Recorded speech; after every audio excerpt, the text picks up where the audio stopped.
السلام عليكم ورحمة الله وبركاته. متشبهين الكرام، مباشرة من المسيرة جوج دوار سوق جديد اللي معروف دوار الصهد.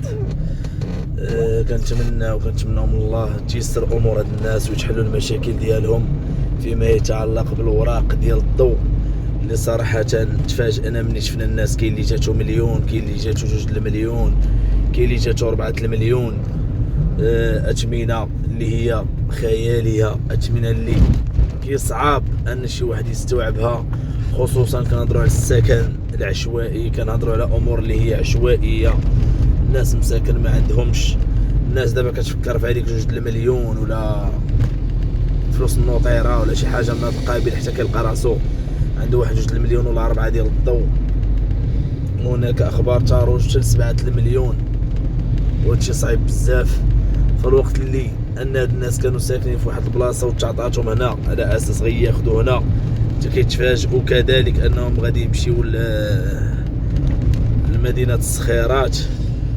نطلبوا الله يدير لي فيها الخير والله يسخر الامور. وهذه رساله للشركه المكلفه يعني بالماء والكهرباء ان تشوف شي طريقه من الطرق السلسه باش تساعد مع هاد الناس هادو، لان كنعرفوا في البند ديال تسديد الفواتير انه في حاله ما الانسان ما خلص شهر او شهرين يتم ايقاف التزويد. هنا الناس بالسنوات ما خلصوش هذا، فكنشوفوا انه التزويد بقى دايز. واش تسامحا من الشركه او لا؟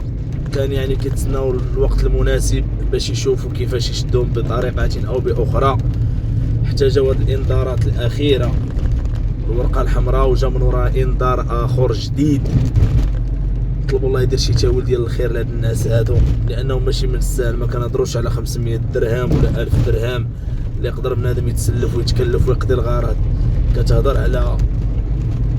على 10000 درهم، 20000 درهم، 40000 درهم، 50000 درهم، ارقام اللي هي كبيره.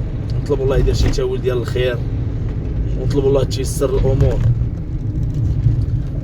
هذا اللي كان معكم ديال اليوم في الجديد ديال دور الصفيح.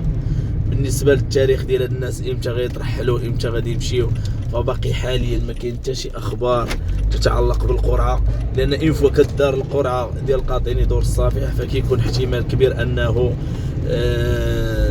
الترحيل مباشره من وراء القرعه. خصوصا كنهضر على القرعات اللي غيداروا جداد، فالقرعه مباشره من وراء شهر شهرين غادي يتحركوا الناس. كتبقى غير الاجراءات ديال الكريدي والوثائق يتقادوا صافي. لان دابا حاليا عندنا هاد الدفعه الكبيره اللي غتمشيو غيبقاو شقق واجدين اللي ان شاء الله غيمشيو فيهم ناس اخرين، واللي العدد ديالها يقدر بازيد من 1000 شقه. الله يسخر الامور. تهلاو في راسكم والسلام عليكم.